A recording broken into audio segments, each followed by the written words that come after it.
Ministério Público husu Tribunal atau aplika pena prizaun arguidu MB tanba kontra sinais tranzitu hodi rezulta Manuel Gusmao lakon vida.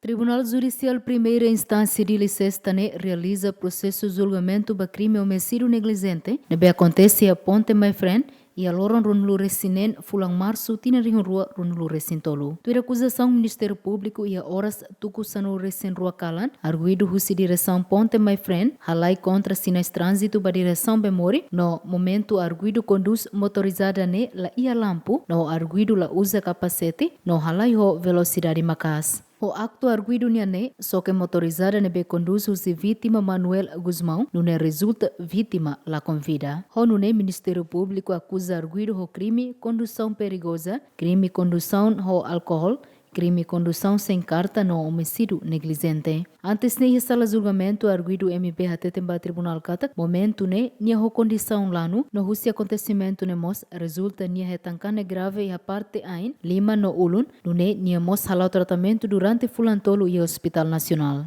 Bakaso ne alegação Ministério Público solicita ba tribunal atau aplica pena prisão ba arguido MB tamba facto ser aprovado kata arguido conduz motorizada ne ho condição lanu la usa capacete no la ia carta condução no mos viola sinais transitu no motorizada ne be arguido conduz la ia lampu mas be arguido halai velocidade macasi a tempo kala o de resulta vítima Manuel Gusmao la convida no vítima na rua selo ketankanek. Além de ne defesa husu tribunal atau aplica pena suspensão bani assistido tamba husi acontecimento ne arguido haturu ni arrependimento o trauma hodi la conduz motorizada to agora. Hafuen rona hoto tribunal marca fali baloron rua fulanzuilo tina ne hodi rona decisão.